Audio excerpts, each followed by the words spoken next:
வணக்கம். இன்னைக்கு தமிழ்ல மருந்து பெயர்களால் அமைந்த நூல்களை பத்தி பார்க்கலாம். இது சிலபஸ்ல இருக்கு. பாருங்க, மருந்து பெயர்களால் அமைந்த நூல்கள் அப்படின்னு பார்த்தீங்கன்னா 3 நூல்கள் தான். ஒன்று திருக்கடிகம், சிறுபஞ்சமூலம், லாஸ்ட் ஒன்று ஏலாதி. சரிங்களா? திருக்கடிகம் அப்படின்னா என்னன்னா, அதாவது சுக்கு மிளகு திப்பிலி.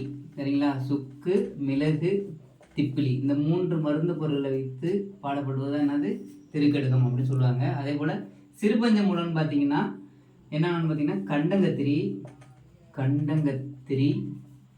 அப்புறம் சிறுவழுதுணை, சிறுமல்லி, பெருமல்லி, நெருஞ்சி.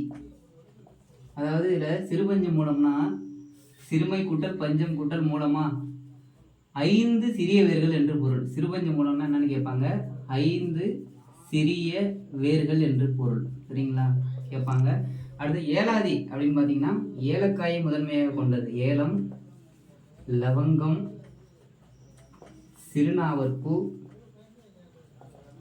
அப்புறம் இதில் இருக்குங்க இல்லையா திருக்கடிகத்தில் சுக்கு மிளகு திப்பிலி. இந்த 6 மருந்து பொருட்களை கொண்டு இந்த 3 நூல்களுமே 4 அடிகளில் கூறப்படுவது. சரிங்களா? 4 அடிகளில் 3 கருத்துக்களை கூறும். இது 4 அடிகளில் 5 கருத்துக்களை கூறும். இது 4 அடிகளில் 6 கருத்துக்களை கூறும். சரிங்களா? இதோட ஆசிரியர் யாருன்னு பார்த்தீங்கன்னா திருக்கடிகத்தின் ஆசிரியர் நல்லாதனார். சரிங்களா? நல்லாதனார் இவர் எந்த ஊருன்னு பார்த்தீங்கன்னா திருநெல்வேலி மாவட்டம் திருத்தி என்னும் ஊரில் பிறந்தவர். திருநெல்வேலி மாவட்டத்தில் உள்ள திருத்தி என்னும் ஊரில் பிறந்தவர். திருக்கடிகத்தில் மொத்தம் 100 பாடல்கள் உள்ளன. அடுத்து பார்த்தீங்கன்னா சிறுபஞ்சமூலம். இதோட ஆசிரியர் யாருன்னு பார்த்தீங்கன்னா காரியாசான். சரிங்களா? 5ஆம் நூற்றாண்டை சார்ந்தவர். இதில் எத்தனை பாட்டுன்னு பார்த்தீங்கன்னா 97 பாட்டு.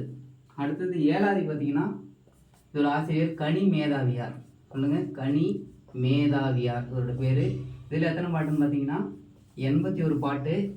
இவரும் 5ஆம் நூற்றாண்டை சார்ந்தவர்கள். இது 2 பேருமே ஒரே காலத்தை சார்ந்தவங்க. தெரிஞ்சுங்க, இது முக்கியமான ஒன்று. இதை தாண்டி கொஸ்டின் வராது, தெரிஞ்சுங்க. என்னென்ன பொருள் இருக்குன்னு பார்த்துங்க. ஓகேங்களா? தேங்க்யூ.